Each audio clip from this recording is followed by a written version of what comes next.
Glória a Deus! Mais um punhado de conversa aqui se iniciando, rapaziada. Tamo junto, só que hoje tá diferente o negócio aqui, viu? O clima aqui hoje tá show de bola. Esquentou. Hoje nós estamos, ó, em 4. Pode-se dizer que é um quarteto, né? Já vou cortar aí pra vocês verem o rosto dos outros meninos aí. Pastor Edivaldo, que vocês já conhecem, né? Temos uma gravação já com ele aí. Com o pastor Edivaldo Lima. E é Neves. Neves de Lima. Neves de Lima, tá certo. E o menino Felipe, né? Felipe, que também vocês já conhecem aí. Jovem teólogo. Jovem teólogo. A gente já fez uma gravação com ele aqui. E eu achei muito bom. E hoje eu pedi para virem os dois, né? Pastor Edivaldo, ele é pastor de Felipe. Então a gente vai tentar seguir o nosso projeto aqui que já havíamos iniciado com o Felipe, que é falar um pouquinho da importância da teologia, tá certo? Já conversamos bastante sobre isso, mas como ele mesmo falou, ainda ficou algumas coisas ficaram pendentes, né? Então a gente vai tentar tirar essa pendência hoje aqui, tá certo, galera? Já gostaria de pedir a vocês aí o seu like, né? Que vocês também sigam o nosso canal, né? Vocês se inscrevam aí. Se puderem também compartilhem, tá bom? E vamos iniciar aqui. Eu, pastor Anderson, né? Ana Paula, pastora Ana Paula. Pastor Edivaldo, vocês já conhecem? Pronto. Felipe disse que na igreja ele já fez várias coisas. A gente faz um pouquinho de cada coisa lá, né, pastor? É isso aí. Graças a Deus, né? Um jovem que tem a consciência de que a igreja precisa dele, tá certo? Então vamos lá.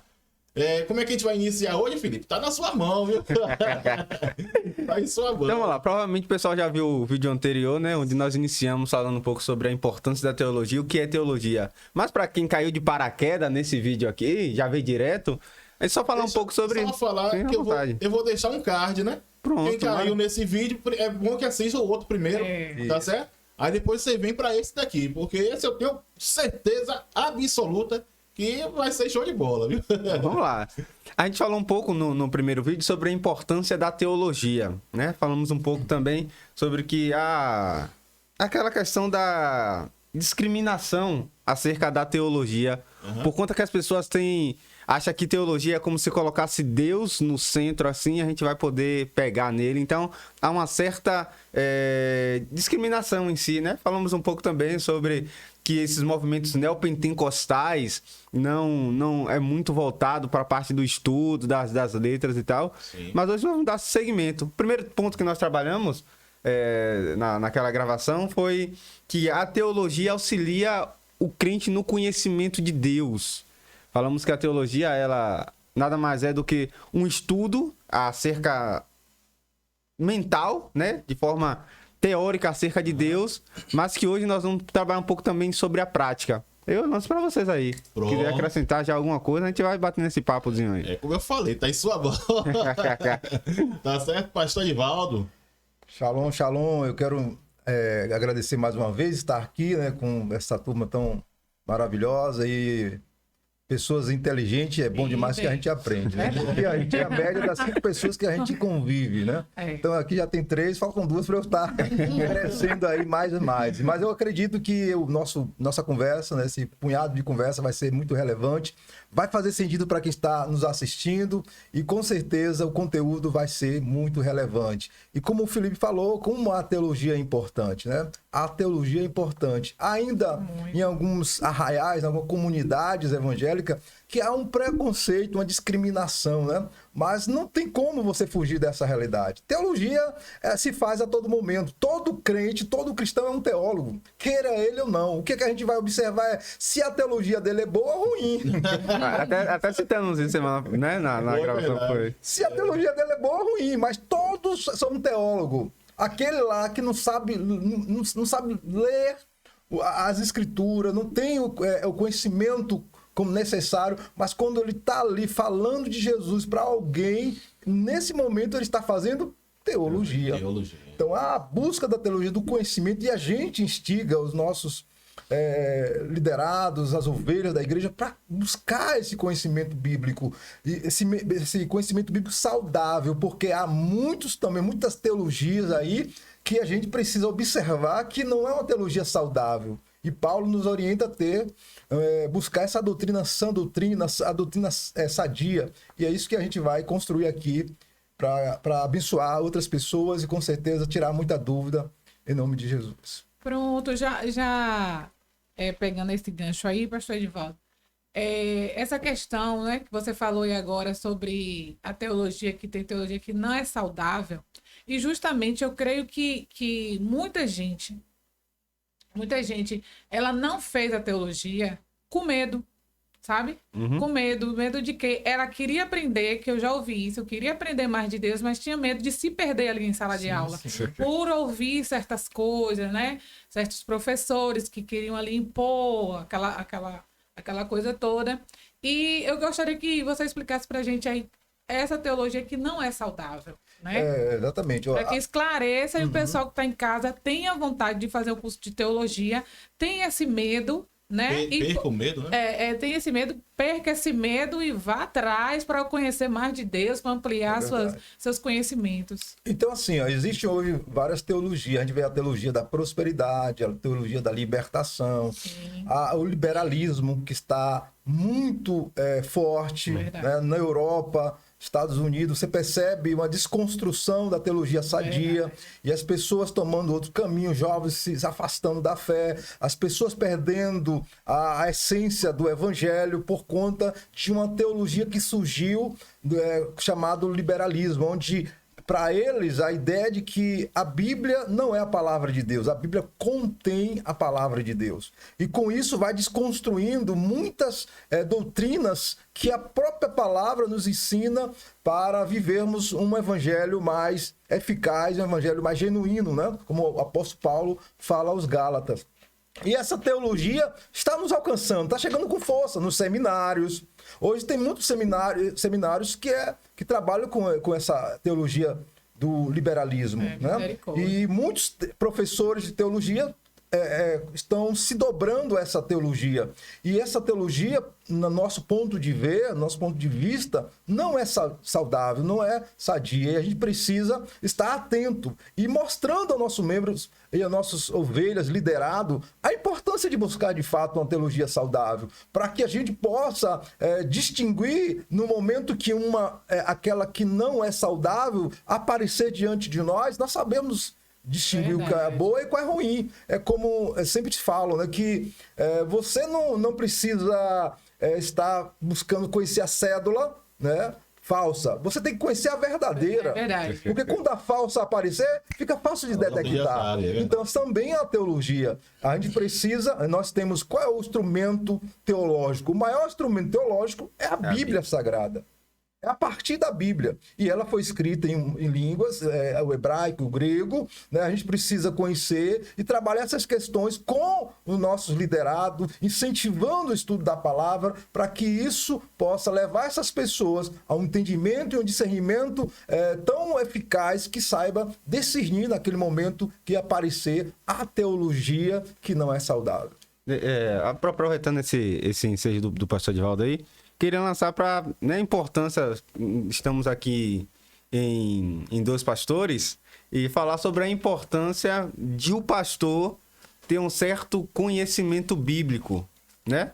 Que tipo assim, aí a pessoa sai da igreja e vai para um seminário, né? Tá fazendo parte de uma comunidade e vai para um seminário. Só que, se ele for bem instruído pelo seu pastor na sua comunidade, quando ele ouve alguma coisa no seminário, ele fala, peraí, tem alguma coisa errada aqui. Por isso a importância de um pastor de igreja, um líder de igreja, um líder de ministério, ser bem dotado nas escrituras.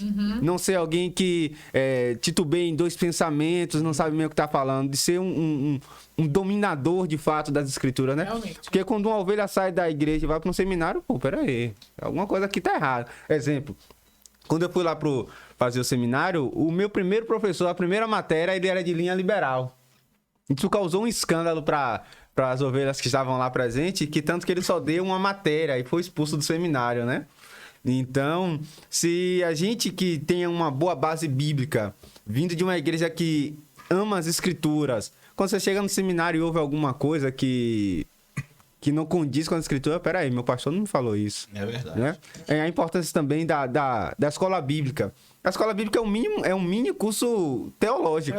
Né? Então, a igreja que tem escola bíblica e uma ovelha que saia da igreja que tem escola bíblica para um seminário, quando ele ouve alguma coisa, peraí. É isso que a escritura já diz. tem um discernimento, isso, né? Isso. É verdade. É a mesma coisa da criação de filho, né? Quando você cria seu filho, mostra tudo o que é certo para ele e tal, né? Aí vai chegar um momento que ele vai estar sozinho em alguns lugares, em alguns ambientes, continua crescendo, vai chegar um momento adulto, adolescente e tal. Então ele vai saber, ele tem já um alicerce, ele tem uma base que ele recebeu em casa, né? Se ele foi bem criado, se ele foi bem orientado, ele não vai se desviar desse caminho, como a Bíblia fala, né? Ensina teu filho o caminho que deve andar, né? E quando grande, não desviará desse caminho. Né? Então é a mesma coisa, é o mesmo pensamento, não é isso? Interessante quando você fala, usando uma metáfora dos filhos, né? O Augusto Cury fala algo interessante dos seus livros, de falar sobre filhos e pais, nesse sentido mesmo, de que os pais precisam demonstrar para os seus filhos, contar suas fraquezas e as suas derrotas como as suas vitórias. Às vezes os pais preparam os filhos só para as vitórias. Uhum. Quando chega o momento que irão passar por momentos difíceis, momentos de derrota, momentos de frustração, eles não estão preparados emocionalmente para enfrentar, porque eles não ouviram esse ensinamento dos seus pais.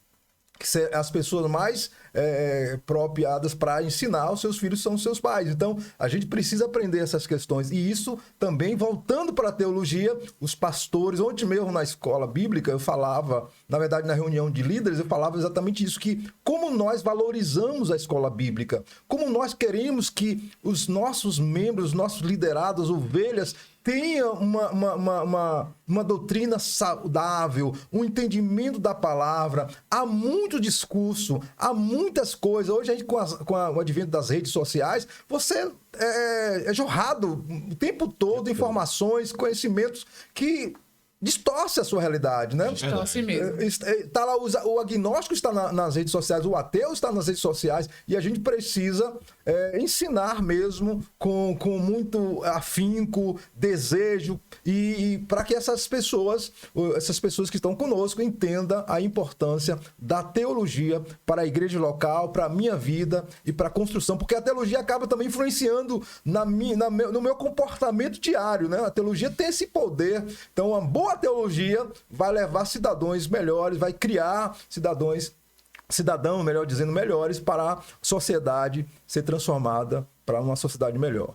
É verdade. Então a gente vê a importância, né? Não é, isso. Não é aquele negócio engessado, né? A sua mente, na verdade, ela acaba sendo aberta para outros entendimentos também, né? Com certeza, E já aproveitando essa fala do senhor aí, que a teologia, ela não esfria o crente. Não sei se já ouviu falar, né? Teologia esfria o crente, né? Já, sim. Agora, por isso que eu falei que as pessoas têm medo de entrar, né? No curso, fazerem curso, justamente por causa disso. Isso aí. Disso aí que você falou. Há uma frase do pastor Iago Martins, né? Ele é teólogo, youtuber, pastor de igreja local. Ele disse que teologia não esfria o crente, ele apaga o falso fogo. É verdade. Né? Então, às vezes, se a gente encontrar um bom seminário, uma boa instituição que pregue de fato uma boa teologia, ela não vai esfriar o crente. Ela vai apagar o falso fogo. Né? Quando a gente encontra alguns teólogos, exemplo, eu gosto muito da teologia de Augusto Nicodemos, Hernán Dias Lopes, John Piper, Paul Washer. Então, esses caras aí têm uma teologia concisa, Frank Ferreira, uma teologia mais reformada. Então, é uma teologia bem saudável. Então, quando a gente encontra alguém que pregue uma boa teologia, as coisas ficam mais fáceis, né? Então, apaga o falso fogo. É verdade. Uma certa vez, eu vi, tanto eu quanto a Ana Paula, alguém que falou a respeito disso, de jovens que entram em faculdades, em universidades, né? Que vem numa caminhada legal, mas quando começa a fazer uma faculdade ou uma universidade, aí muda toda a mente e tal, e pensa diferente, e age diferente, se comporta diferente, se veste diferente, né? E muda tudo. Aí alguém questionou, né? Por que isso acontece, né? Aí a pessoa disse assim, você lembra, né? A pessoa disse, na verdade, ele só tá mostrando aquilo que ele já era e não tinha coragem de mostrar, né? E na faculdade ele realmente pega e a coragem, eu acho que vem, né? A mente dele é aberta de tal ponto que ele resolve mostrar quem realmente ele é, né? Ele tem essa liberdade, ele acha que ele tem essa liberdade. Então, é como você falou aí, né? Uma coisa interessante é quando você fala sobre isso, a questão do jovem entrar na faculdade, realmente é um mundo diferente, né? uma cultura diferente, um estilo de vida diferente, comportamentos realmente diferentes. Agora eu me lembro, né? A Bíblia diz, Daniel, capítulo 1, verso 8, que Daniel determinou no seu coração não se contaminar. Uhum. Daniel saiu da sua cultura, saiu do seu país, do meio da sua nação, melhor dizendo, do seu convívio ali com seus amigos, foi para Babilônia, onde a cultura é totalmente diferente. Mas Daniel tinha firmeza, Daniel tinha dentro dele os ensinamentos de Deus que seus pais certamente passaram para ele. E aí que entra a boa teologia. Eu me lembro que a gente já liderou jovens e nós conhecemos bastante jovens, muitos jovens, que hoje eles fizeram faculdade, entraram em faculdade, estavam lá e eles não foram contaminados com aquele ambiente, né? Porque a Bíblia nos chama, Jesus falando que a gente é o sal e a luz do mundo, né? E que a gente precisa ser irrepreensível no meio de uma geração perversa e corrompida. Eu sei que não é fácil, né? Não é fácil para um jovem ele sair do seu convívio familiar, da sua igreja e entrar numa faculdade, numa universidade, onde os pensadores, muitos deles são desligados dessa teologia saudável. E lembrando que a teologia é tão boa que logo no início existia só três disciplinas, que era medicina, direito e teologia. E teologia é a rainha da ciência, né? Hoje é descartada. Mas, então, quando nós ensinamos, como bem falou Felipe aqui, nossos membros, as ovelhas, de uma forma com muita sabedoria, com muita teologia saudável, aonde quer que essa pessoa for, ele não será enganado, ele vai saber ponderar, ele vai saber refletir, ele vai saber ouvir, ele vai saber falar. Então é isso que a teologia vai proporcionar, uma boa teologia vai proporcionar aos crentes do século XXI. Até porque a teologia, ela fundamenta a prática, né? Isso é uma das importâncias da teologia. Porque, um exemplo, a gente pega ali o apóstolo Paulo em Romanos. Paulo, ele constrói todo um sistema teórico sobre a justificação, depravação do homem, ele constrói toda a base para depois, lá na frente, ele começa a falar sobre a prática. Então, a teologia é uma frase aqui que eu tenho anotado que diz assim, ó: quanto mais conhecemos a verdade, tanto mais entusiasmo vamos ter por ela. Ou seja, quanto mais eu conheço de fato sobre quem é Deus, sobre a sua palavra, sobre como devo me comportar em relação às coisas de Deus, mas sim eu vou ter entusiasmo para poder colocar ela em prática. Então, maior é o seu prazer. Isso, conhecer, então, né? A importância da teologia é essa, ela fundamenta a prática. Quando eu conheço muito sobre Deus, rapaz, que Deus é esse? Maravilhoso, grandioso. Sim. Aí sim eu vou começando também a caminhar em relação a isso. E é que quanto mais também a gente conhece, menos a gente conhece. Ele é mistério, né? A palavra diz que ele é mistério. Isso é mistério. Isso. E assim, a gente tem como teologia, a teologia bíblica, nós temos a teologia sistemática, nós temos a teologia histórica, nós temos a teologia prática, que é essa que o Felipe está falando. Então, como a gente aprender dessa teologia desses campos, né? A bíblica, a histórica, porque o cristianismo é uma religião histórica e a gente precisa entender isso, né? Tem uma frase até engraçada que diz assim: a religião é o homem fora dela. O cristianismo, na verdade, é o Deus fora dela. E cristianismo é Deus dentro do homem. Então, de fato, o cristianismo é diferencial. É um diferencial. É Deus atuando na vida do homem. E Deus atuando na vida do homem é teologia. É teologia. Né? É o homem permitindo ser conduzido, a sua história ser conduzido por Deus. E é isso que a gente precisa. Interessante assim, ó, tem um texto muito conhecido nosso, muitos cristãos, quem está assistindo agora também, com certeza já conhece esse texto bíblico de João capítulo 8, verso 32, que diz assim: conhecereis a verdade e a verdade vos libertará. Se a gente olha para esse versículo, a gente vai ver a teologia de Jesus em 3 palavras: conhecimento, verdade e liberdade, né? Então, verdade, conhecimento e liberdade são essa teologia que a Bíblia nos apresenta. Então, a gente, em Cristo, Paulo diz que nós somos livres. Somos livres. Paulo fala aos Gálatas para desconstruir um ensinamento que estava tendo naquele momento. Então, Paulo traz aos Gálatas que em Cristo há liberdade. Então, a gente precisa, de fato, construir diariamente essa teologia que vai proporcionar essa liberdade em Cristo de forma saudável e com muita sabedoria. Olha só, aí já, também a gente já tem a questão nesse verso que o pastor falou sobre, exemplo, conhecereis a verdade vos libertará. Conhecimento teórico, teologia, é aquilo que a gente está tentando falar aqui. Isso. Que a importância da teologia é essa. A gente conhece a verdade, isso gera entusiasmo e a gente se liberta à prática. Ou seja, então, a importância da teologia é essa. A gente tem um fundamento, né, para a gente poder viver a verdade, a teologia na prática. Conheça, ensine, ouça bastante, aí sim, quando eu tenho esse conhecimento, aí as coisas começam a serem praticadas. Interessante esse texto ainda, né? Nesse texto que o pastor Divaldo citou, né? Conhecimento, verdade e libertação, né? O que é que acontece? Se você conhece, é o que a gente está sendo redundante aqui, na verdade, né? A gente está batendo nessa tecla. Se você conhece, até nas igrejas que você frequenta, na igreja que você vai, que você visita, você sabe o que está sendo ministrado, né? Então, se você conhece a verdade, você já tem esse conhecimento teológico também, consegue discernir, né? Então você conhece a verdade ela vai te deixar livre. Isso. Né? Primeiro conhecimento, depois verdade, depois liberdade. Ela vai te deixar livre para você seguir aqui ou não. Isso. E geralmente se for verdade o que está sendo ministrado na sua vida ali, tudo bem, você segue, se não, você abandona, né? É show de bola esse contexto, isso vai se encaixando, né? É show de bola. É interessante, eu queria fazer uma analogia aqui. Ontem até fiz na igreja, no momento lá da administração.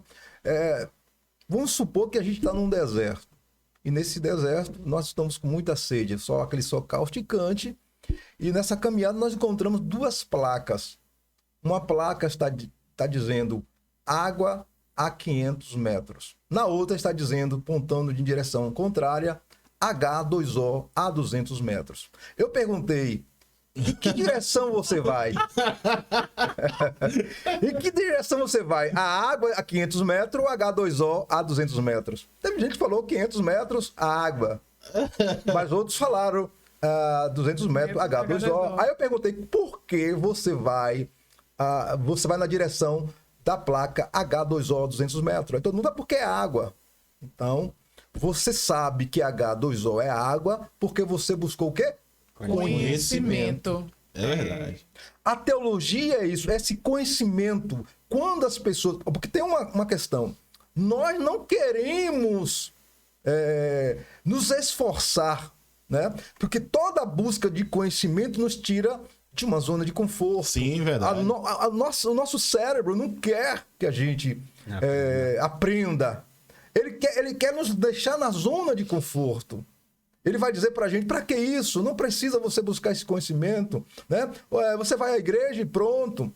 Você quer igrejas de movimento, onde o que importa é o louvor, o grito, e tudo na igreja, tudo que é feito, toda a liturgia tem que ser embasada numa boa teologia. Os louvores, a liturgia, né? Os ministérios. Porque se o líder que está ali à frente daquele ministério, ele não busca uma teologia boa, uma teologia saudável, ele vai ter um ministério doente. Então a gente precisa entender isso, colocar isso na nossa cabeça, na nossa mente, de que é necessário a igreja se voltar para uma teologia saudável. E a teologia se encontra nas escrituras, onde Deus se revela, onde nós encontramos os pensamentos de Deus, onde Deus dita as normas, as regras de uma forma saudável para nós vivermos melhor. Né? Então, é uma escolha, e a gente precisa fazer uma boa escolha, né? E interessante que você, pastor Divaldo, eu creio que a Ana Paula quer falar também aqui, mas deixa eu só tocar nesse assunto aqui para não me esquecer. É interessante que você fala aí de louvor, né? Das coisas que são ministradas na igreja, na liturgia do culto, né? E tudo tem que estar envolvido junto com a teologia. Sim. Certo? O que é que acontece? A gente tem observado algumas composições de músicas que eles têm como louvor. Eu não vou nem chamar de louvor, composições de músicas que são tidas como louvores, né? E que são tocadas na igreja, no altar. e que pessoas, quando tocam essa música, se emocionam, porque é criado um clima para essa situação, certo? E as pessoas acompanham e cantam com todo fervor. E muitas vezes músicas que, como aconteceu certa vez aí, né, dias atrás, um pastor me convidou para ministrar na igreja dele, ele também ministra de louvor. E quem tocou esse louvor foi ele, e ele mesmo cantou. E a igreja toda acompanhou. Eu digo, epa, eu não vou não. Aí eu segurei, não vou falar qual foi o louvor para não expor. Mas aí eu segurei. O que acontece? Quando ele me passou o microfone para eu começar a ministração da palavra, aí eu chamei a atenção da igreja, inclusive dele. Eu falei, vocês têm coragem, né? Vocês têm coragem, se isso realmente acontecer na vida de vocês seguirem em frente? Vocês observaram o que está sendo ministrado nesse louvor? Não, e aí, não percebe. Meu amigo, acabou que a pregação, a ministração foi toda em cima do contexto daquela música, né? Então, a gente tem que estar observando realmente essa questão da teologia, tem que ter esse conhecimento, para que nós não venhamos ter esse nível de falha, esse nível de pecado, né? Não é que seja um pecado, mas a gente tem que estar vigiando nessa situação, né? O que está sendo ministrado, se tem realmente, se condiz com o que é bíblico, né? Com o que está na palavra, com a verdade que é a palavra, né? A gente tem que ter essa consciência. E assim, a gente percebe aí que você foi um apologeta, né? Como Paulo, o apóstolo Paulo era. Ele defendia uma teologia saudável. Agora, o que eu percebo, e eu quero estar errado nessa percepção minha, é assim, olha só o que está escrito em Jeremias, capítulo de número 5, verso 31. Os profetas não falam a verdade, e apoiados por eles, os sacerdotes dominam o povo. Sim. E o meu povo gosta disso. Porém, o que é que eles vão fazer quando essa situação chegar ao fim? Então você percebe que o povo gosta de ser manipulado. Era isso que eu falava ontem na reunião. O povo gosta de ser manipulado. O povo gosta de que massageie o seu ego. Então, muitos líderes, para ter o povo, no controle do povo, não está preocupado com uma boa teologia. A verdade é essa. E eu falava lá, não, eu estou preocupado com uma boa teologia, eu quero que você aprenda, eu quero que você ensine, eu quero que você, quando alguém estiver no altar ali, né, no púlpito, pregando, você saiba discernir se está certo ou errado, né? Que você consegue rapidamente perceber que aquilo é de Deus ou não é de Deus. Vem de uma teologia boa ou de uma teologia ruim. Então, nosso desejo e nosso esforço é para que isso aconteça. Mas nós percebemos hoje, até falava, as igrejas que estão hoje cheias são igrejas que têm como objetivo não ter uma teologia boa. Aí a igreja está cheia, porque o povo quer um Deus mágico, um Deus gênio da lâmpada, onde se frega a lâmpada, o gênio faz 3 pedidos, e essa teologia que nós estamos percebendo hoje, né? O Deus gênio da lâmpada. Que as pessoas podem consultar a hora que quiser, que a pessoa pode manipular, o Deus que pode manipular. Né? Então, quando a gente percebe isso na pandemia, a pandemia nivelou todo mundo. O discurso da igreja, essa pregação triunfalista, acabou sendo desconstruída. Então, nem sempre Deus vai te dar o que você quer. Nem sempre mesmo. Nem sempre você vai conseguir tudo aquilo que você sonha conseguir na terra. Porque o objetivo maior da teologia é mostrar quem é Jesus, que é Deus de fato. E ele não é um servo nosso. E a gente tem feito Deus de servo. Mas só que Deus nunca será servo meu. Então, essa é a desconstrução que a gente percebe. E Jeremias está certo. Eu chamo essa teologia a teologia da Xuxa. Aquela música, tudo que eu quiser, o cara lá de cima vai me dar. Tem muita gente tem essa teologia em mente, né? Tudo que eu quero, Deus vai dar. Já pensou que negócio violento? Só que assim, pastor Edivaldo, você falou algo muito interessante, né? Do gênio da lâmpada. Realmente, ele realizava os 3 pedidos, né? Se eu não me engano, foi do filme Aladim, né? Só que se as pessoas lembrar, elas vão se a pessoa se lembrarem, elas vão lembrarem também que no final, o gênio da lâmpada, que é um demônio, eles fazem aquelas pessoas de escravo. No final do último pedido, aquela pessoa se torna escravo dele. Né? Eu lembro muito bem disso, porque o gênio da lâmpada nada mais é do que um demônio, né? Então foi algo bem colocado, porque as pessoas querem isso. elas querem ser manipuladas, elas querem que coloque o cabresto ali, né? E realmente, quando é algo esclarecedor, as pessoas elas não querem, se desanimam, sabe, para ir buscar. Elas querem que alguém ore por elas querem que alguém faça um propósito por ela, que abra campanha por ela. Eu não, vou ficar lá, né? Vou ficar... É o crente 6 horas. É assim, eu fico lá assistindo Big Brother, eu fico lá assistindo Netflix, e o pastor que vai orar, ele foi chamado para isso, ele foi chamado para abençoar. Então, pronto. Só lembrando aqui, né? Que o pastor Edivaldo falou que as pessoas gostam disso, né?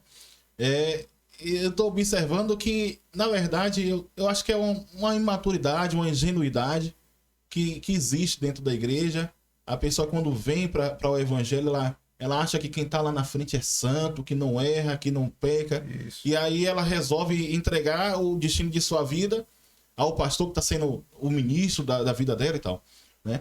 E a gente não deve ser dessa forma. Tanto é que nós levamos a Bíblia para a igreja, que é uma cultura do evangélico, que agora está mudando também na igreja católica. Os católicos também já têm levado as Bíblias para a igreja, né?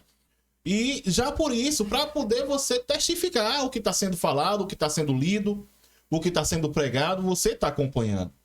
Não é isso? Você está com a Bíblia aberta, acompanhando, vê se o que o pastor está falando ali se condiz, se tem um contexto. Interessante que a gente fez uma viagem, eu, Ana Paula e minha filha Lívia, né? De férias. E nós fomos para um resort, né? E lá, todas as noites, tinham eventos. Lá nesse resort mesmo. Então a gente ia para esses eventos. Era circo, eram apresentações circenses, né? E nesse dia tava tendo um show. Era uma voz violão e tal. Muito bem cantado, muito bem tocado. E todas as pessoas que estavam ali naquele ambiente, eram bastante pessoas, né? Claro, a grande maioria não era evangélico. Eu tava ali, mas, né? Aí o que é que acontece? Estavam acompanhando as músicas que estavam sendo tocadas e cantadas, e cantando junto e dançando e tal. Mas teve um momento que a cantora, ela puxou uma música, né? Dona Cano chamou, eu vou. Vocês devem conhecer essa música, né? E aí, o que é que acontece? Quando ela começou a cantar, todo mundo começou a dançar, todo mundo começou a cantar junto. Quando ela disse, Dona Cano chamou, aí o pessoal fez, eu vou nada. Porque Dona Cano já havia morrido. Tá entendendo? Nessa ocasião, Dona Cano não estava viva mais. E aí o pessoal disse, eu não vou não. Todo mundo calou a boca. A cantora percebeu e fez, vocês não vão não, né? Então você vê que o pessoal que tá no mundo secular tem mais esse discernimento, tem mais esse cuidado, como a Bíblia diz, né? Não vou dizer que os filhos das trevas, mas a Bíblia fala isso. Os filhos das trevas são mais prudentes do que o filho da luz, né? De que os filhos da luz. Então, eu não vou dizer que eles sejam os filhos das trevas, né? Aquelas pessoas que estavam ali. Mas há prudência no meio do povo secular. No que não é verdade? fala, no que... Isso. Né? Referente às canções que você está falando. Isso, né? Louvores. E muitas outras coisas também que nós, no evangelho, não temos muitas vezes, né?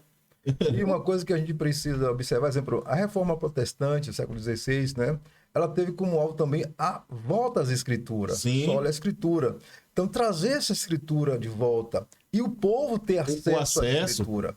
Até então, né, não havia acesso para o povo. Hoje, com essa conquista da reforma protestante, pessoas pagaram com a vida, né, fizeram todo esse movimento para que hoje eu tivesse liberdade de ter a minha Bíblia em mão. Hoje você tem Bíblia para tudo que é toda a natureza, né? Bíblia da mulher, Bíblia do homem, Bíblia do jovem, Bíblia da criança, e aí por aí vai. Ou seja, você tem acesso a essa literatura. Agora, também, se você fizer uma pesquisa, você vai ver como o analfabetismo bíblico é grande. Sim, é verdade. As pessoas não querem estudar a Bíblia. É o livro mais vendido. O Brasil é o país que mais produz Bíblia no mundo, mas ainda há um analfabetismo bíblico muito grande. E a gente precisa despertar o nosso povo para essa realidade, né? Então a gente vai ter pessoas no direito, a gente vai ter pessoas como psicólogo, pessoas trabalhando na área como professor, mas essas pessoas precisam amar as escrituras, levar também as escrituras dentro do seu coração. O que é que Davi fala, né? No Salmo 119, se foi Davi que escreveu. no 11 diz, escondi a tua palavra no meu coração para não pecar contra ti. Então, a escritura é necessária em qualquer ambiente, em qualquer lugar. Ela faz a diferença, ela molda a nossa sociedade para de uma forma melhor, para um convívio melhor, para um relacionamento melhor. Então, a gente precisa despertar o líder, enquanto líder espiritual, que tem a teologia saudável, a boa teologia, ele tem que despertar o seu povo para essa realidade. É verdade. Pode falar.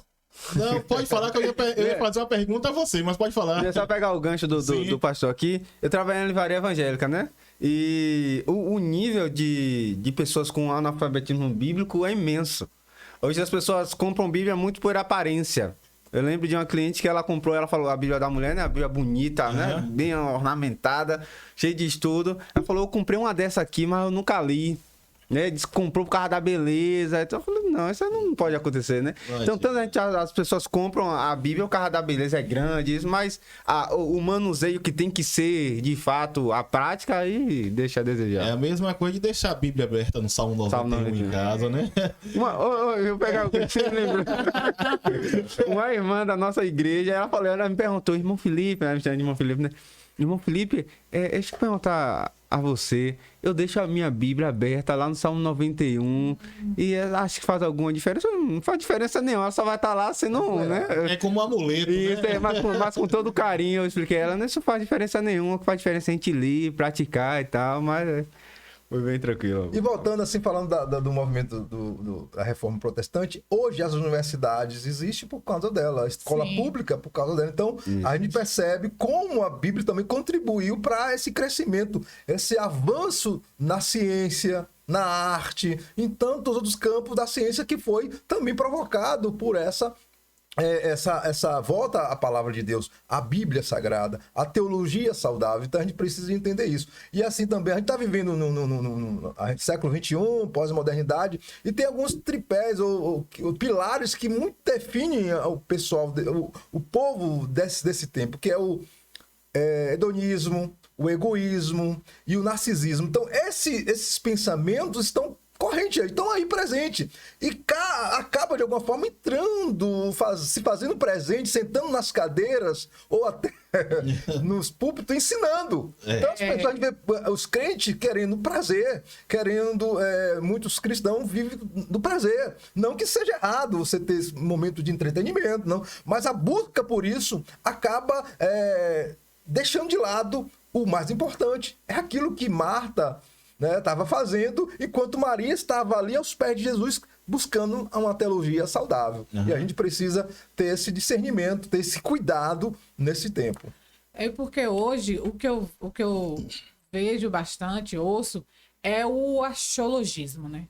O eu acho. É sério. Só que em nada, e principalmente na Bíblia, na vida, não tem achologismo. Não tem o eu acho. Né? Você vai viver diante de um padrão.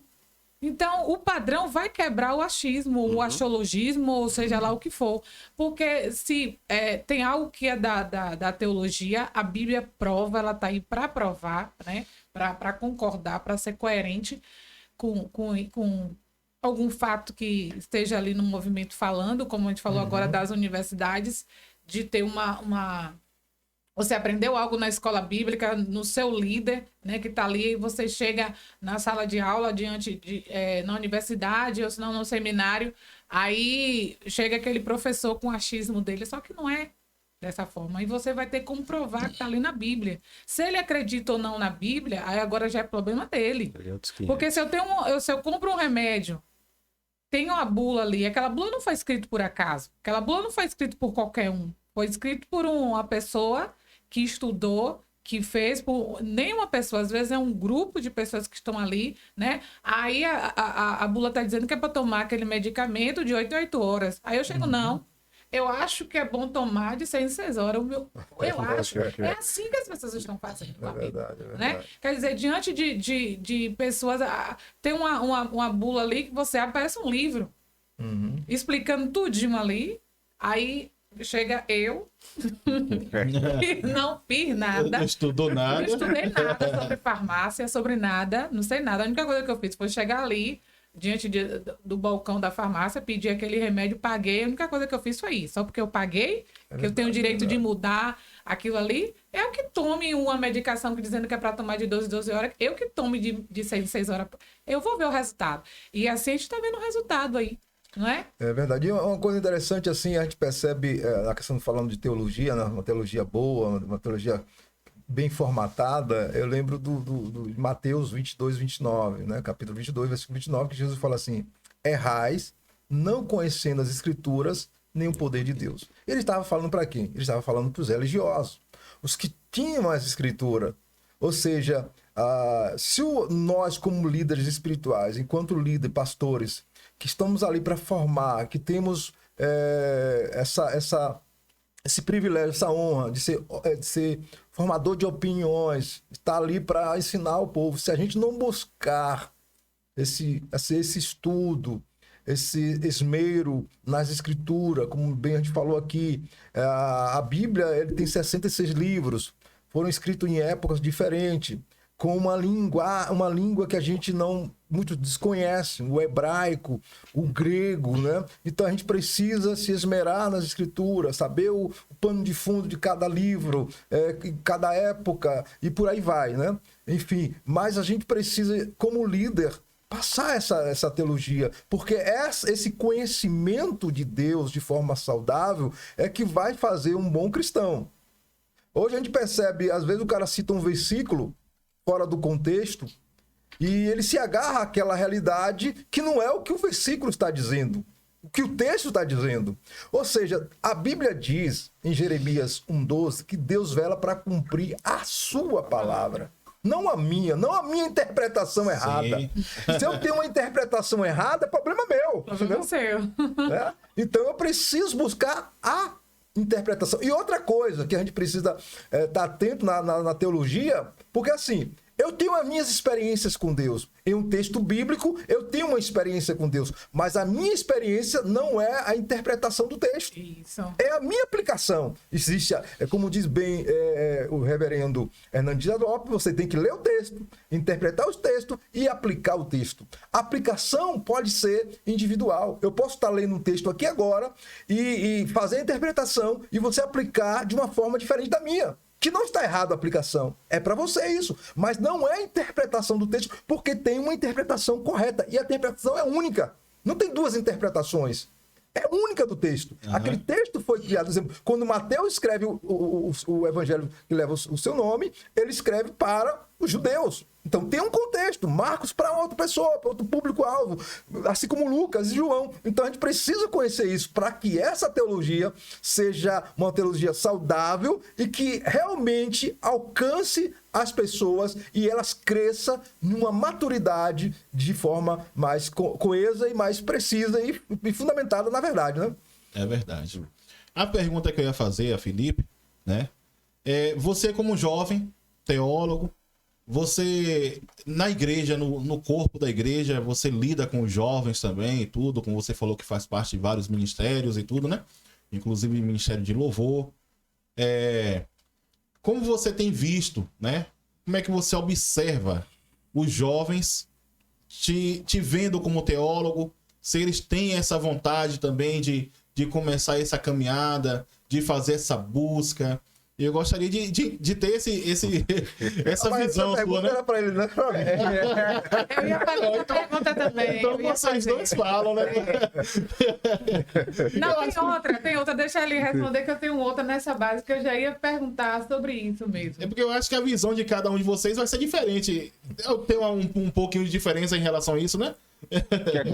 Muda a linguagem, mas a essência é a mesma. Né? Porque assim, Felipe é um caso em exceção, né? Hoje a gente percebe, porque hoje, se você conversar com jovens, você vai ver que ele não está muito interessado em ter uma vida ministerial, ser um pastor de uma igreja, de ir para fazer teologia. Então, a maioria dos jovens que a gente teve à frente liderou hoje é engenheiro, psicólogo, na área de nutrição, bioquímica, e assim vai, né? Então a gente percebe que é pouco. Então, Felipe é uma raridade. Até que a gente brinca lá, a gente vai convidar o pastor, o teólogo, o músico, o historiador para estar pregando, porque de fato ele tem essas atribuições. Ele é músico e toca vários instrumentos. Ele é um historiador, ele é um teólogo, ele é um pesquisador da Bíblia Sagrada. E isso, eu fico maravilhado porque assim, ó, eu não sei, eu sou da geração Z, ou Z ou não, X. Eu acredito que Felipe seja da Y, né, que é de 1977 a 2000, é da geração Y. E 2000 em diante é a geração Z, né? Então, olha só, então eu tenho a minha geração, nós estamos aqui com outra geração e tá batendo esse papo aqui, essa conversa, né, esse punhado de conversa tão maravilhosamente dentro de um campo da ciência chamada teologia. E ele tem uma habilidade, são poucos os jovens que têm esse interesse. Por quê? Porque a teologia praticamente não dá dinheiro. Então, eu vou ser um psicólogo porque eu vou ganhar, eu vou ser um advogado, vou fazer direito. Eu até brincava com os jovens da igreja, porque assim, se você faz psicologia, teologia, sociologia, filosofia, qualquer coisa, faça com tudo direito, entendeu? Faça direito, não faça errado, não. Não faça direito. Então, a gente percebe isso. Então, eu me alegro de poder ter ele conosco e com essa energia, vontade, desejo de crescer e ser um exemplo para essa geração. Porque é uma geração que precisa de exemplo, né? Eu vejo muito como a questão da pergunta, eu vejo muito também a alegria, né, de poder fazer parte de um curso, de ter sido me formado em teologia. Não para, como o pastor sempre fala, não para ganhar dinheiro, que teólogo... Tá longe, né? Tá longe. Então, de repente, Deus muda esse negócio. Né? Deus muda mas a intenção primária, exemplo, como o pastor falou, todo curso que as pessoas fazem é voltando pro financeiro. Eu quero ser um nutricionista para ter uma vida financeira bacana. Claro. Mas teologia, você não a priori não entra no seminário para falar você vou ter uma vida boa, questão financeira. Muito por conta ministerial. Esse foi das minhas vontades de fazer teologia. Foi muito por conta da área ministerial. Então eu vejo isso muito alegre, né, em relação a poder fazer isso. Mas também a responsabilidade é grande. Uhum. Porque acho que a gente até falou isso na outra gravação, que você, por ter o título de teólogo, as pessoas lhe olham às vezes de forma diferente.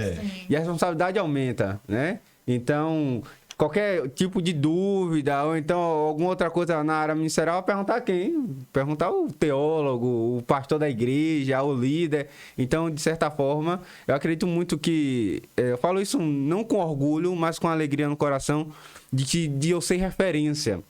Né?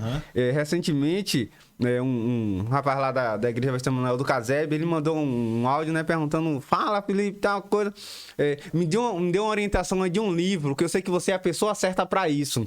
Então, não só ele, mas muita gente sempre me vê como essa referência de literatura, de indicação, de bons papos teológicos e tal. Então, isso a responsabilidade aumenta. Então, se a gente não tiver focado em Deus, com o coração em Cristo e também com uma boa base teológica, as pessoas vão me procurar e não vão achar isso. Entendi.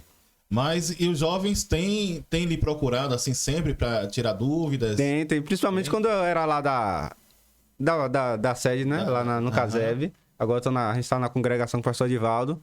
Sempre. Tanto que recente, iniciou um curso teológico lá no Caseb e um dos organizadores me chamou, né? Mandou um áudio para mim e falou: eu não quero um não como resposta, eu quero você como um dos nossos professores, mas por conta do trabalho, né? Eu trabalho à noite, então não deu para poder... Pra estar junto. Tanto que ele falou bem assim, brincando: já sei quais vão ser os meus próprios motivos de oração dos próximos dias, fazer você vir trabalhar durante o dia para fazer parte aí do corpo de professores. Foi uma intimação, né? Intimação. Na verdade. Intimação. Ana Paula ia perguntar? Deixa eu ver se eu me lembro aqui ainda da pergunta, né? Uma delas era o seguinte, que Anderson me fez sobre os jovens, né? Tem esse interesse todo. Assim, porque me lembrei, porque na nossa época, que não muito distante, A gente é novinho. não muito distante, a gente ouvia muito, né, nos púlpitos, porque a teologia, esses teólogos, né, já menosprezando. A pessoa que estava lá embaixo, que era teólogo, ficava se sentia pequenininho.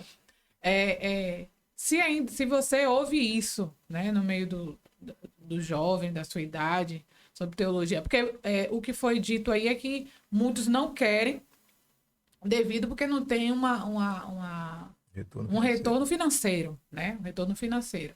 Mas nessa questão de menosprezar realmente, como a gente ouviu muito, né, pastor Edivaldo? Porque teologia, porque psicologia, porque esses psicólogos, porque crente não tem depressão. Crente com depressão é coisa do diabo. Eu ouvi isso, sabe? Muitas vezes. Muita ignorância. Muita ignorância. Muita ignorância. Você ouve isso no. Talvez por parte da juventude, não. Eu acho que talvez hoje a juventude, pelo menos as que estão próximas a mim, não demonstra esse tipo de preconceito de que a teologia. Mas talvez, acho que a gente até citou sobre isso, que talvez por grande parte das pessoas mais velhas, né? Talvez não mais experiente, né? Com mais tempo de idade e tal. Talvez muito por conta desse lado aí. E os jovens não. Acho que os jovens hoje, por conta da geração, há uma mentalidade mudada, né? A mente hoje está mais aberta e tal, mas acho que parte das pessoas mais experientes talvez ainda tenha um olhar um pouco diferente acerca de um teólogo, de fato, né? Mas é aquilo que eu acho que a gente citou no bate-papo anterior, que eu acho que é importante uma comunidade, eu acho que citei isso, uma comunidade cristã ter um teólogo inserido no meio. Sim. Um exemplo, eu vou falar isso aqui pro pastor, talvez o pastor seja privilegiado de ter um teólogo formado dentro do corpo eclesiástico dele, por conta que isso vai facilitar e vai edificar e abençoar mais ainda a comunidade, né? É importante ter um teólogo, é importante ter um nutricionista, é importante ter um psicólogo, é importante ter um coach. Então, toda a formação é válida para o crescimento da comunidade. Então, eu acho isso muito importante. Interessante, ontem mesmo na reunião de líderes, né? Tem uma irmã, Edilene, ela está fazendo psicologia e a gente abordou exatamente sobre isso. Paulo era um teólogo, filósofo, falava latim, grego, hebraico muito fluentemente, né?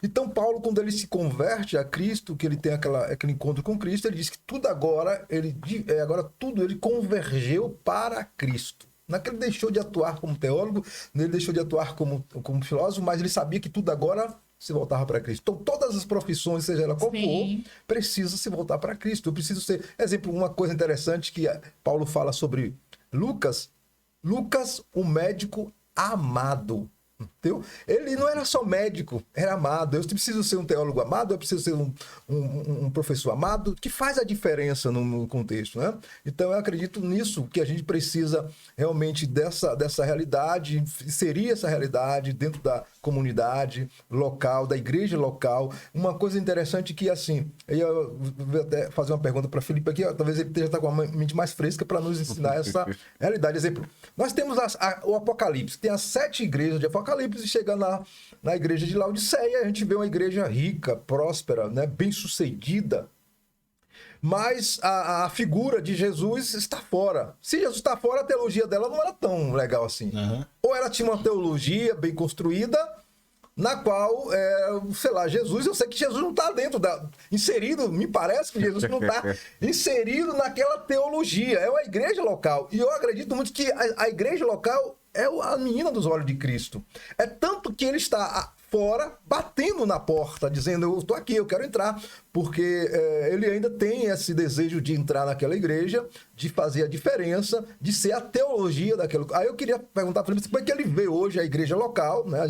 As igrejas que hoje estão aí, as igrejas locais, como é que ele vê essa teologia, como é que de fato Cristo faz presente ou ele está fora da realidade, que me parece que alguns locais, algumas igrejas acontece isso. Olha só. Tá complicando sua vida, viu, filho? É aquela questão, complica, descomplica e depois explica por que complicou, né? É outra teologia essa aí também. Mas é interessante muito por conta disso. isso vai entrar muito o texto que o pastor leu, de Jeremias, né? O povo gosta de ser amassageado. O povo gosta de ser paparicado. O povo gosta de estar no centro. Eu passei ontem, chegando de viagem, eu passei de motoboy por frente de uma igreja e o motoboy me falou, né? O cara não tinha inaugurado a igreja ontem. Eu falei, eu acho que ele só veio aí, abriu a igreja e foi embora de novo, né? Então, as pessoas querem isso. Porque a igreja já estava fechada, foi? Tá fechada. Não sei se teve culto não, mas também só por conta disso. Ele só teve aí ontem e tal, né? Então, as pessoas tiram Cristo de fora da igreja, uma boa teologia, e colocam o quê? Aquilo que elas querem. Sim. Aquilo que elas querem ouvir.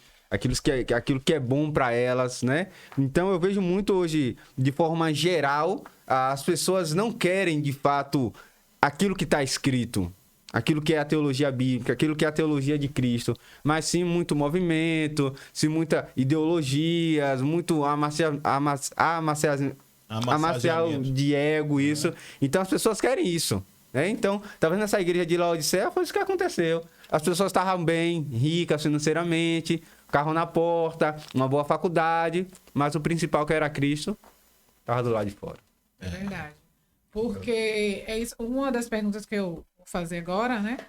Os dois pode responder sobre a teologia da prosperidade. Para as pessoas que estão nos assistindo aqui agora, o perigo que é, a frustração que pode deixar, como está deixando, tanto da prosperidade quanto da bênção, né? Porque pegando esse gancho que você falou aí agora, as pessoas querem isso. E como o pastor Edivaldo falou no início, nem tudo Deus vai nos dar. Verdade. Não vai, né? A Deus vai dar tudo, como você falou. Sobre a teologia da Xuxa. Deus, ele não está aqui para fazer a nossa vontade. Não está aqui para fazer a nossa vontade. É a vontade dele. É tanto que nas orações e em alguns louvores, eu vou dizer algo a vocês. Aqui para todos. Eu tenho bastante temor de falar a frase... que se cumpra em mim, Senhor, a tua vontade. Eu falo, mas eu falo com temor. Porque eu não sei qual vai ser a vontade de Deus na minha vida, né? Eu sei que vai ser porque a vontade de Deus, eu sei que ela vai ser boa, mas não é porque vai ser boa que vai deixar de doer em mim, né? E é isso que não é esclarecido, às vezes dói, e dói bastante a vontade de Deus na minha vida. Às vezes ele fala assim, que se cumpre em mim, Senhor, a tua vontade, né? A tua vontade. Aí eu fico pensando que essa vontade do Senhor, eu vou estar num resort, com uma bela de uma rede, com água de coco e todas as minhas vontades ali. Pode ser, também pode não ser. Pode ser aquela que vai doer bastante. Então, quando eu falo isso, eu falo de coração, mas eu falo com muito temor. Mas é muito temor mesmo. Né? Quando a gente está diante de uma pessoa em um leito, quando eu oro e falo, Senhor, que se cumpra a tua vontade. Mas ali eu fico assim, bastante pensativa, porque eu sei que a vontade de Deus pode ser levar, isso. Vai nos fazer falta bastante, mas foi a vontade de Deus. Então, que vocês, diante da teologia do conhecimento, como já foi dito aí, a vontade do Senhor, para que as pessoas tomem cuidado, né, com essas igrejas que ficam promovendo a teologia da prosperidade, a teologia da bênção, que Deus vai fazer tudo, que Deus vai realizar seu sonho, e não é bem assim, né? Se a gente for para a palavra mesmo, não é assim, não. Pastor? Quando se fala de teologia da prosperidade, a gente tem uma preocupação muito grande, porque, assim, primeiro nós sabemos que Deus é o Deus abençoador. Deus abençoa. Estarmos aqui é uma bênção de Deus, né? Levantar de manhã é uma bênção de Deus, a gente tem que agradecer, a gente tem que expressar a nossa gratidão a Deus por tudo. A gente não merece. A Bíblia diz que a misericórdia renova a cada manhã. E misericórdia é uma coisa que eu mereço, Deus não me dá. A graça é aquilo que eu não mereço, Deus me dá. Então, olha, o tempo todo está a manifestação da bênção de Deus. Agora, como se trata da teologia da prosperidade, aí já eu acredito que deixa as pessoas doentes, porque tem pessoas que não vão conseguir, e porque não vai conseguir aquilo que deseja, ou ela está errada, né? Ou está faltando fé, alguma coisa... ela está em pecado, e por aí vai. E não pelo menos biblicamente, a gente não percebe isso. Eu não percebo isso biblicamente. Porque a gente vai ver Abraão, foi um cara próspero. A gente vai ver Jó, foi um cara próximo, mas passou por o que ele passou. Né? A gente vê Paulo, já teve uma vida mais abnegada, uma vida mais restrita. Ele se entregou mais a coisa. Então a gente percebe uma discrepância muito grande entre a teologia da prosperidade e a nossa realidade. A pandemia nos ensinou isso, mais uma vez eu falo, né? Porque quantos crentes morreram, né, na pandemia, foram acometidos desse vírus? É verdade. E aí? Então a teologia da prosperidade vai dizer que se você não está prosperando, se a coisa não está dando certo, você está Tá em pecado. Em pecado. pecado. Que fé? A sua fé. Você não tem fé, irmão. É assim mesmo. E fica doente. Fica. E outra coisa é o seguinte, o irmão do outro lado, do meu lado aqui, que está sentado comigo, o cara é próximo, mas porque ele estudou, ele se esforçou, ele correu atrás, ele tem atitude, o pensamento dele é diferente, ele tem um pensamento para frente, e ele cresce. O que está do lado aqui fica esperando que Deus faça tudo. Pois é. Fica esperando uma oração mágica. Deus, eu quero o carro. E Deus vai trazer o carro.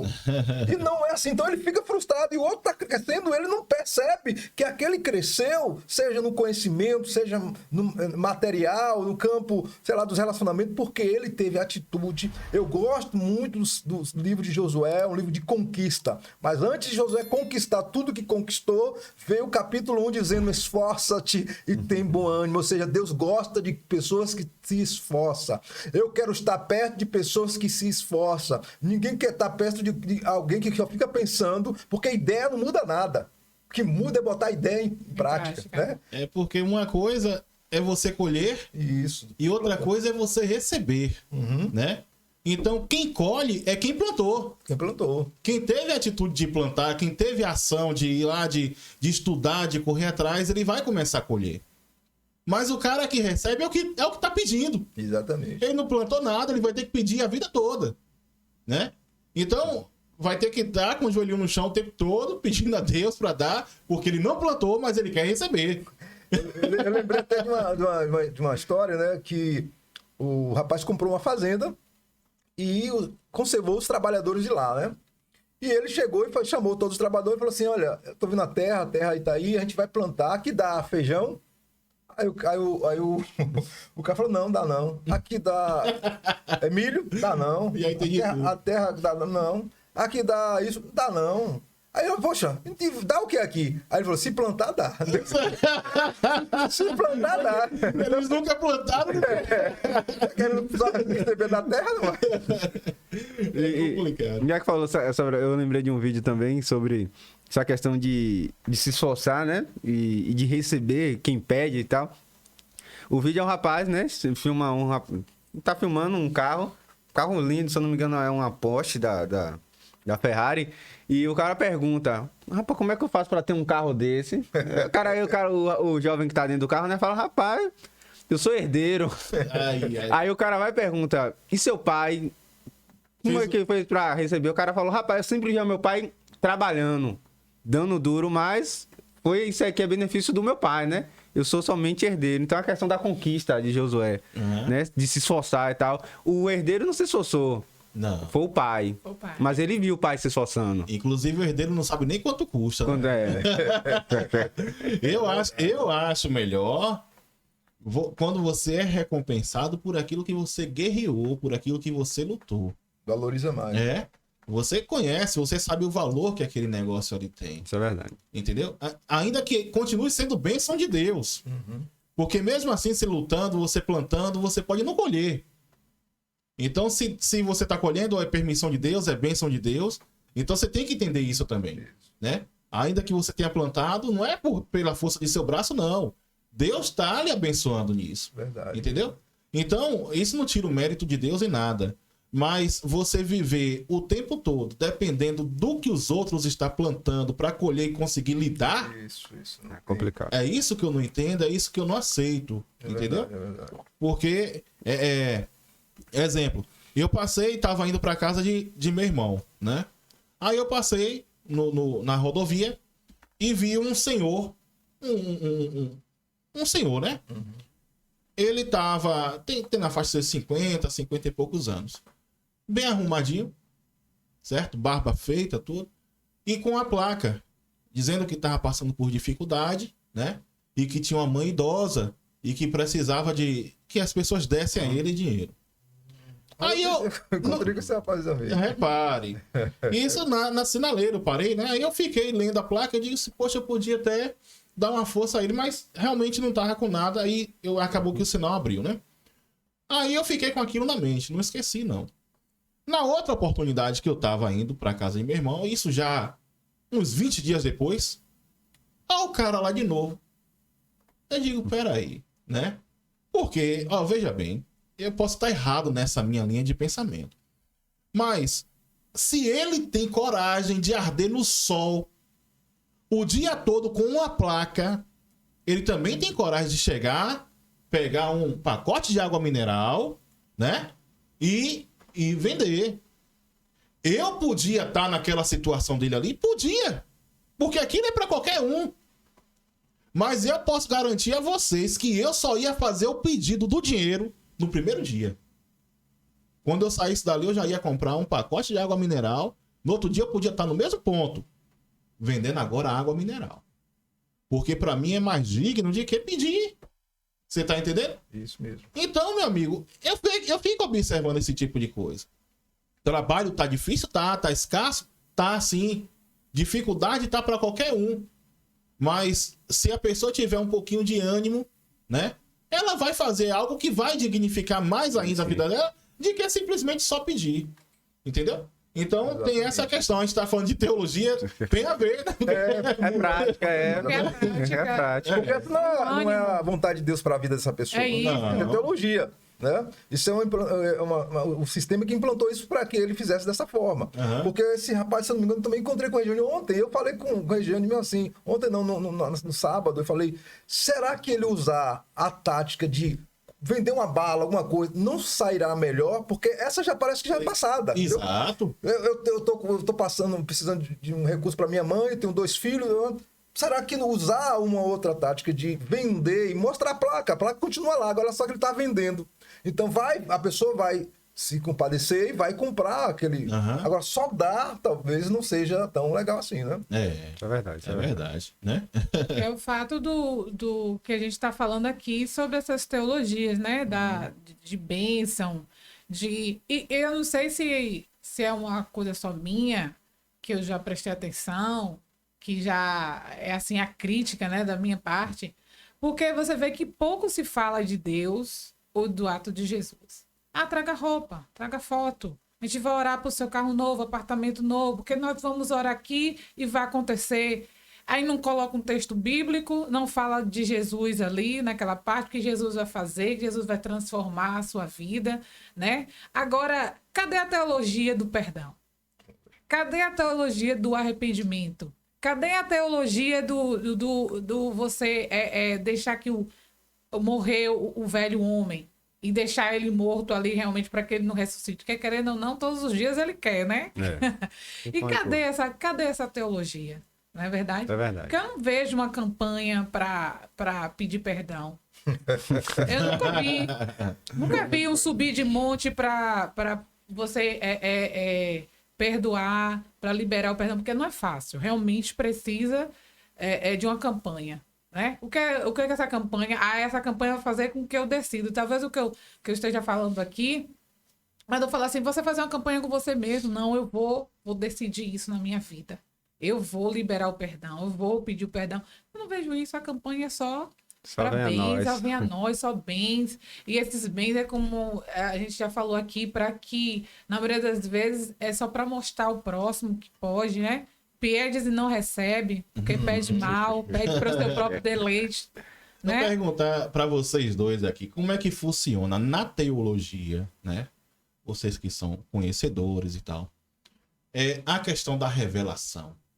Existe revelação na teologia, né? Não, eu tô falando propriamente da revelação, não é de profecia, né? Não. Eu tô falando propriamente da revelação. Deixa só um pouquinho mais claro essa questão da revelação, um exemplo, porque tipo assim, dentro do texto bíblico, eu acredito, isso aqui é o que eu acredito daquilo que eu conheço, não há revelação, há iluminação. Sim. Porque, exemplo, o que tinha que ser revelado já foi revelado dentro das escrituras. É isso que a teologia trabalha. Eu acredito muito na iluminação. Nem inspiração existe mais. Porque inspiração só foi mente dentro da composição do cânon sagrado, né? Dos livros que foi fechado e tal. Mas revelação dentro do texto bíblico, eu acredito que não. Eu acredito que há iluminação. Deus ilumina os meus olhos ali para mim enxergar uma coisa que talvez o pastor Edivaldo não enxergou, talvez uma coisa que eu já tinha lido e não tinha compreendido ali. O Espírito Santo me ilumina naquele momento, né? Talvez até a empregação da palavra revelação seja assim meio que batido e não seja revelação, seja uma iluminação. Talvez o pastor Edivaldo possa até pincelar um pouco mais acerca disso. Eu acredito assim, como bem falou Felipe, existe a revelação geral e a especial, né? Especial, que é Jesus Cristo, Filho que veio, encarnou, a Bíblia Sagrada, e aqui já é suficiente para nós. Ele disse, está consumado, está cumprido, não tem mais que acrescentar alguma coisa. E é interessante o seguinte, nasce o apóstolo Paulo, né? Depois de toda essa história, nasce o apóstolo Paulo. E o apóstolo Paulo, as cartas do apóstolo Paulo se tornam a espinha dorsal do cristianismo. Então, a teologia que a igreja bebe é de Paulo. Paulo teve esse ensinamento, segundo a palavra, diretamente do mestre. Ele traz a teologia, como o Maninha falou, do perdão, a teologia, né, da santificação, do arrependimento, da justificação. Romano é um compêndio teológico poderoso. Né? Ali tem as doutrinas básicas da nossa fé. E a gente precisa entender isso. O que talvez a gente esteja falando sobre revelação? Né? Os dons do Espírito Santo. Eu acredito que o Espírito Santo atua, os dons atuam. E os dons têm um significado, uma importância para a igreja. Mas nenhuma revelação, seja ela qual for, pode contradizer a Bíblia. Aquilo que está na Bíblia. É aqui que eu vou fazer o julgamento das revelações. Existem igrejas que têm uma manifestação para essa área, mas eu preciso ter o cuidado para entender. E aí entra a teologia. Se esse pastor ele não tem uma teologia saudável, ele não se preocupa em doutrinar a igreja de uma forma coerente, uma forma bíblica, essas revelações podem trazer prejuízo para o seu corpo, para o corpo de Cristo. Então a gente precisa ter esse cuidado. É isso que eu vejo nessa questão da revelação. Eu estou perguntando isso porque, tipo assim, a questão da teologia, como você explicou, vocês dois bem explicaram, né? Ela vai nos trazer esse entendimento e essa liberdade. Eu não fico preso a uma situação de querer que a pessoa que está ministrando, ela revele algo para minha vida, como lendo uma carta de tarô, né? Como lendo em Búzios. Isso. Vocês estão entendendo? E, na verdade, eu fiz, como se fosse uma pergunta mais apimentada, mais polêmica. Porque, assim, eu ouvi muito, hoje já não escuto mais, assim, rádio evangélica, principalmente as que nós temos aqui na região, por falta até de tempo, certo? Mas na ocasião, eu ouvia bastante, e em uma dessas ocasiões tinha um pastor que ele tinha um programa em determinado horário, e ele tinha essa questão de revelação. Ele revelava tudo, se ele visse a foto, ele revelava, se ele ouvisse a voz da pessoa, ele revelava e tal. E aí, nesse dia, nesse programa, ele falou assim, liguem pra cá, porque hoje o espírito de revelação tá aqui. Ai, pai, já começou aí, eu digo misericórdia. Ele foi embora. Espírito de revelação, né? Aí, meu amigo, choveu gente ligando. E geralmente o pessoal não ligava tanto. Mas nesse dia que o espírito de revelação tava ali, presente. Aí o pessoal ligou. E teve uma senhora que ligou e ele... Minha irmã, a primeira coisa que eu quero saber da senhora é o nome do seu marido. Já cortou a irmã disse, não, o nome do marido de lá, ela é tal, nome assim, assim. Aí ele fez, Deus tá me revelando que ele tá lhe traindo, minha irmã.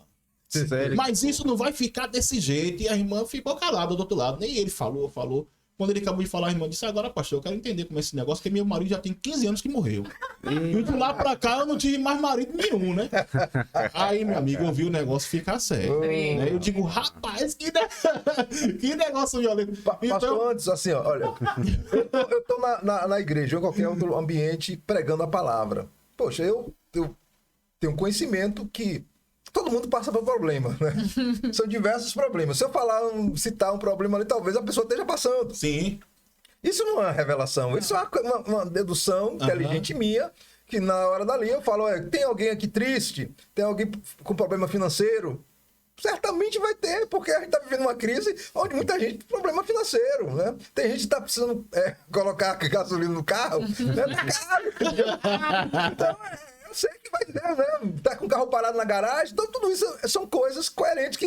Então, não vejo dessa forma. Eu acredito que há muito meninice, Sim, muita verdade. manipulação que a gente precisa ter cuidado. E é como a gente falou no início, né? As pessoas acabam se deixando levar por conta de um conhecimento, genuidade bíblica, e uma coisa como essa, e acaba sendo conduzido por essa realidade. Eu queria ler um texto bíblico aqui, que eu gosto desse negócio aqui de Paulo, já que a gente está falando de revelação, olha o que Paulo fala.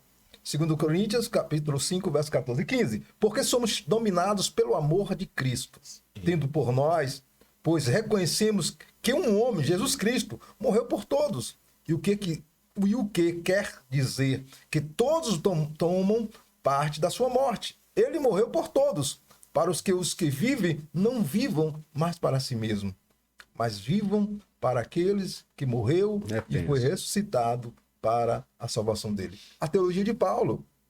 Eu falo que se a gente conseguir viver isso aqui, a gente está vivendo uma teologia correta, genuína, boa, saudável, genuína. Porque ele disse que Cristo morreu por todos, para que todos vivam por ele. Viver por ele. Eu anular a mim mesmo. E essa é a teologia que Paulo está ministrando para a igreja. E a gente acaba não vivendo essa realidade de fato. E isso precisa ser suficiente, né? Isso, exatamente. Entendeu?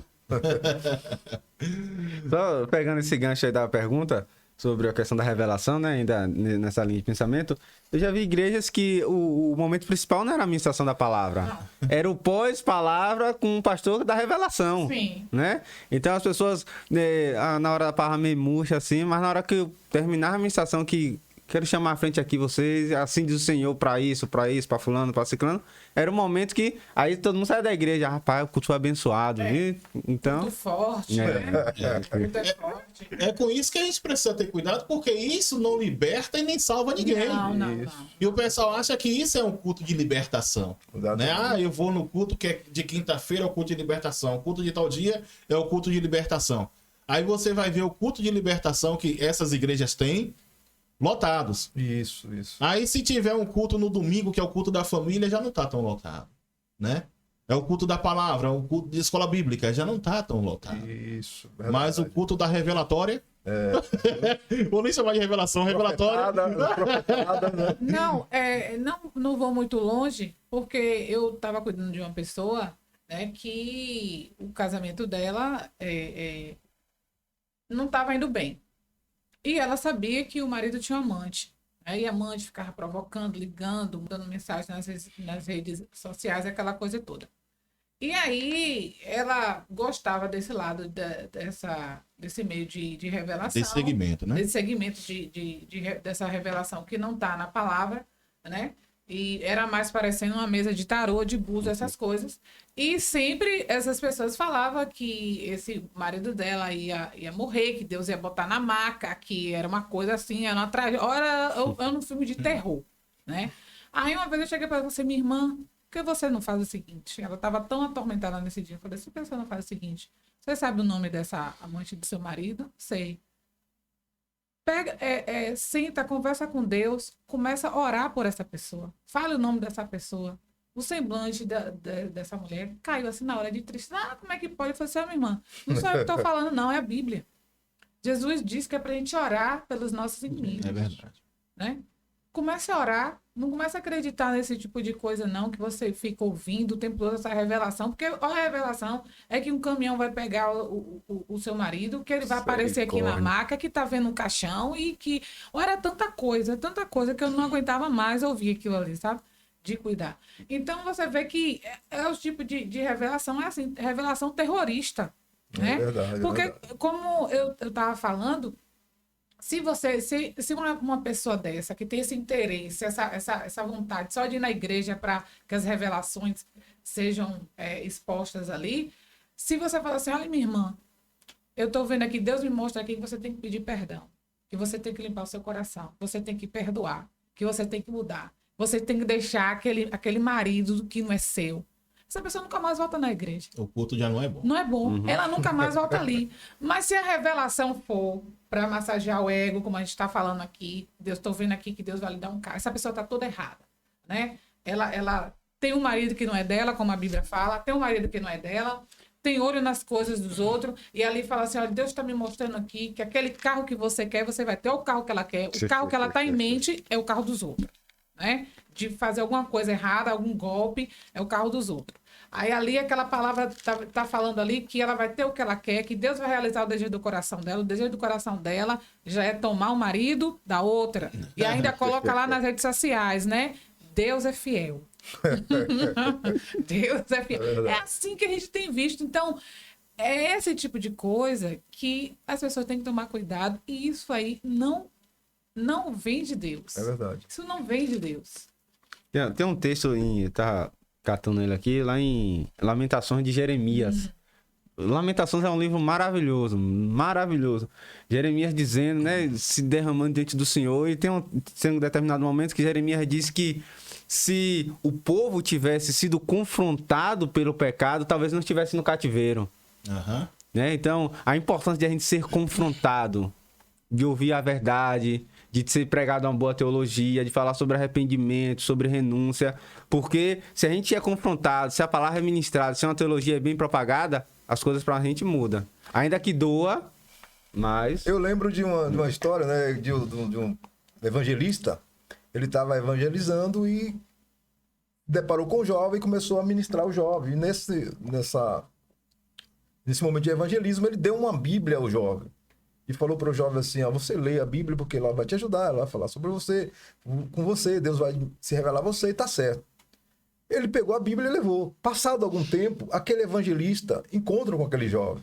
E ele não deixou passar, né? Falou, olha, e aí, tá lendo a Bíblia? Ele falou, tô não. Deixei de ler porque ela fala mal de mim. Então, a boa teologia, a Bíblia vai falar, vai nos confrontar, vai mostrar, porque a Bíblia, a boa teologia é como um espelho, ela mostra como estamos, né? Agora, a decisão de mudar é minha, né? É nossa. Então, a gente precisa ter esse cuidado, né? A boa teologia faz isso. Eu li mesmo um livro que me confrontou bastante, foi O Poder da Esposa que Ora. Peguei aquele livro, né? O Poder da Esposa que Ora. Falei, então... Ia ser poderosa. Olha, eu joguei aquele livro assim, umas 3 vezes. Falei, vou ler isso nada? Vou ter que fazer isso? Vou nada, né? E o livro mandava que eu me calasse. E o livro dizia que eu ia... Falei, vai mandar uma carta para essa escritora aí, falar com ela que negócio é esse, né? Eu falei assim, quer saber de uma? Eu vou ler até o final para ver o que é que isso vai dar. Né? Se Deus está falando, se tem... se tem base. Se tem base na palavra, então... Foi o que a gente falou no início, né? Quer ver? Eu vou fazer o seguinte, se tem base na palavra, eu vou obedecer. Uma coisa é certo, errado não vai dar. Se tem base na palavra, errado não vai dar, né? E realmente, como mudou a minha vida, o meu pensamento, a maneira de ser, como eu estou falando aqui, de você aprender a perdoar, né? De você liberar o perdão. Por que eu estou batendo nessa tecla? Porque muita gente está em busca aí da prosperidade, da bênção, da mudança. E se não tiver com o coração ali, com as mãos limpas, o coração puro, como diz o Salmo, você não vai conseguir nada. Não adianta nada aquilo ali, né? Vai chegar nas suas mãos e vai jogar fora. Porque com o coração tão cheio de ódio, de mágoa, de tanta mazela, né? De tanta coisa, não vai resolver nada aquilo ali. Por isso que eu bato sempre nessa tecla. Cadê a teologia do perdão? Né? Eu vou liberar, eu vou fazer uma lista aqui, faço uma lista, boto no pendrive se a lista for grande. Mas o importante é você fazer fácil, não é fácil de jeito nenhum. Mas é muito libertador, como foi dito aqui, né? Conheceis a verdade vos libertará. Mesmo que essas pessoas que lhe machucaram e tudo, foram elas que tomaram a iniciativa, mas a gente guarda, por isso que a gente tem que liberar o perdão. E eu vou nessa teologia aí, sabe? De buscar a justiça de Deus, de sempre tá liberando o perdão, de estar perdoando. Porque senão não adianta nada o que a gente vai fazer. Não adianta você ir pro pó, entrar no quarto, fechar a porta, ter intimidade com Deus. Nada disso adianta. Verdade. Né? E assim, às vezes as pessoas querem pegar, às vezes não, acontece as pessoas pegarem atalho, né? Achando que Deus é o Deus de atalho. Não existe atalho. Agora, tem uma coisa também interessante, é que o apóstolo Paulo, se eu não me engano, aos Efésios, ele disse que nós precisamos trazer a verdade em amor. Então, nós, enquanto líderes espirituais, nós não temos... A gente não é detentor da verdade, né? A verdade absoluta. Nós estamos vivendo em um momento da história da humanidade que existe o relativismo, onde não há uma verdade absoluta. Esse é o discurso. Mas nós conhecemos a verdade absoluta, que é a palavra de Deus. Amém. Para transmitir isso para as pessoas, a gente precisa transmitir com amor. O método que Jesus usou foi o amor. A gente precisa ter muito cuidado. Às vezes a gente prega uma verdade como fosse mentira. Eu lembro de um cara que estava vendendo lá uma pastazinha dizendo que curava e era engano, mas ele estava anunciando como a verdade. Todo mundo estava. E o cara do outro lado pregando a palavra de Deus e ninguém chegava perto dele. E o cara começou a vender muitas pomadas daquela. No final do dia, o pregador da palavra foi até ele: rapaz, eu tô pregando aqui, é a verdade, e você me tira aí, você tá vendendo mais do que eu, ninguém vai me procurar. Ele falou: sabe qual é a diferença minha e sua? Porque eu prego uma mentira como fosse verdade, você prega uma verdade como fosse mentira. Então a gente precisa se atualizar nesse sentido, de como trazer uma programação nova, de que a verdade é com amor, as pessoas estão ali, mas não é de qualquer jeito que eu vou pregar a palavra. Eu não vou... Às vezes a pessoa prega uma verdade como se ele fosse o detentor da verdade e ele tivesse de um patamar espiritual tão grande, né, que as pessoas são humilhadas. E a gente precisa ter esse cuidado. Tem que gerar empatia, se colocar no lugar do outro. Alguém vem ao gabinete, vai trabalhar com o pastor, lá, sei lá, na hora da administração. Eu preciso me colocar também ali como uma pessoa empática no meu público. Às vezes o cara parece semideus ali no altar, né? E fecha as pessoas para receber isso, né? Então a gente precisa ter esse cuidado, eu observo isso. Só falar igual, pastor, eu gosto de ler o texto bíblico. Tem um texto bíblico lá em 1 Pedro 3,15, que também entra sobre uma das importâncias da teologia, já que o pastor falou sobre falar em amor, né? Olha só o que o texto diz, 1 Pedro 3,15. Antes, reverenciai a Cristo como Senhor no vosso coração, né? Ter Cristo como nosso mestre, nosso Senhor, estando sempre preparados para responder a qualquer um que questione acerca da nossa fé. Isso fala sobre apologeta, né? Sobre defesa da fé. Isso é uma das importâncias da teologia, que nós precisamos defender aquilo que acreditamos. E a teologia faz isso. Mas eu quero falar sobre isso agora, só sobre o verso 16, ó. Contudo, fazer isso com humildade e respeito. Eu preciso ser um apologeta, eu preciso ser um bom pastor, eu preciso ser um bom teólogo, mas não de forma superior aos outros. Sim, verdade. Com humildade e com respeito, né? E repreender, como o pastor diz, repreender em amor. Então, a importância da teologia é essa, uma defesa da fé, mas não de qualquer forma, com amor e com respeito. Às vezes os caras... Eu já ouvi falar de... Quero fazer teologia para ser bom em debate. Para ser bom em argumento. Não. A teologia a gente se faz para ser bom em debate, mas não ser melhor. Mas em amor. Em amor. Chegando já para o final, né? Vamos concluir aqui nosso bate-papo, que tá show de bola. Por mim, a gente passava aqui mais 2, 3 horas, né?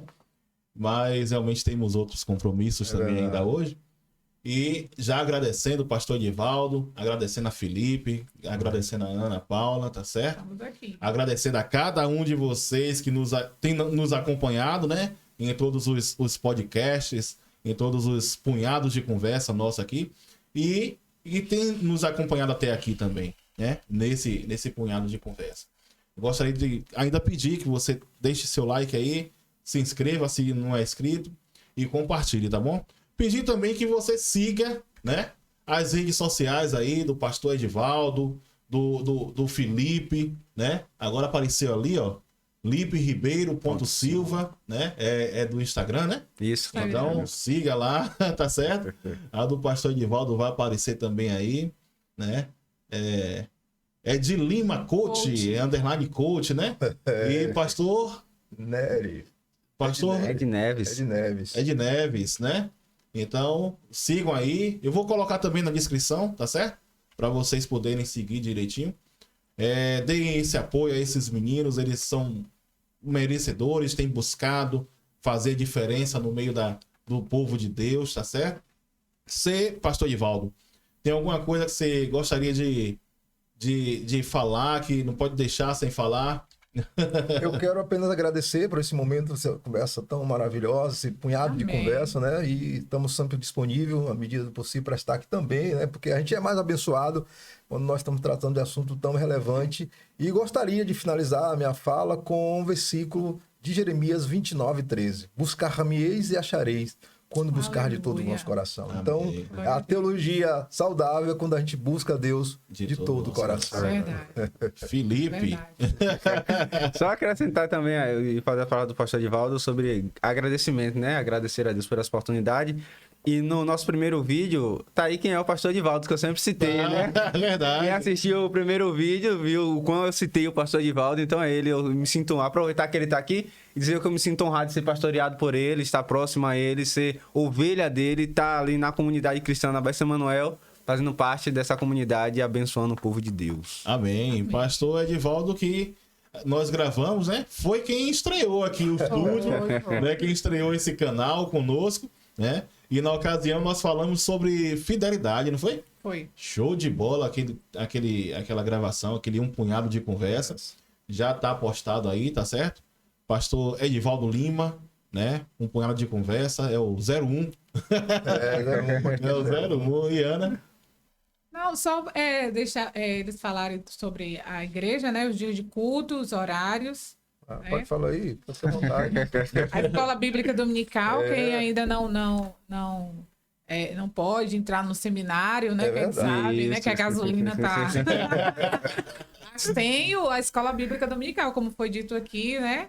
É um curso de teologia. Com certeza, com certeza. Verdade. Então, E vocês já viram aqui quem tá lá na frente. o pastor Eduardo costuma brincar comigo, né, na escola bíblica, assim, aproveita que o Felipe tá aí, qualquer dúvida pode perguntar, né? Eu sempre retorno para ele, quando tem pastor por exemplo, se tiver o pastor no ambiente, no final do culto você não dá benção apostólica, quem dá é o pastor. Então eu aproveito e falo, se tiver alguma dúvida, o pastor tá aí, ele tira a dúvida, né? Caso ele não tenha, eu tiro. É o Google Leap ou o Google Edivaldo, né? É bom demais. Então, né, já que falou do dia de culto e o pastor jogou pra mim, a gente fica ali na igreja, na Conceição 2, na rua Cantos Buriti, número 400. Estamos ali para receber vocês no dia de culto, dia de quarta-feira, às 19h30. Domingo, 9h30, Escola Bíblica Dominical. E domingo à noite, às 18h, culto da família. Você é o nosso convidado. Amém. Amém. Eu também gostaria de agradecer muito a vocês, tá certo? Eu sei que a disponibilidade de vocês não é grande, porque a gente tem que trabalhar circularmente, né? Mas todas as vezes que eu convidei, vocês se mostraram disponíveis. Não, vamos marcar sim, vamos estar lá, né? E eu tenho precisado também ter esse nível de conteúdo aqui no nosso canal, né? E graças a Deus, todas as pessoas que têm vindo aqui estão niveladas assim, tá certo? Espero que permaneça desse jeito, né? E graças a Deus, porque eu vejo que graças a Deus, eu conheço muita gente, né? Que tem esse nível de conhecimento, esse nível de entendimento, tá certo? Então, muito obrigado. Que Deus continue abençoando a cada um de vocês. Que Deus continue abençoando a cada um de vocês. Amém. Tá certo?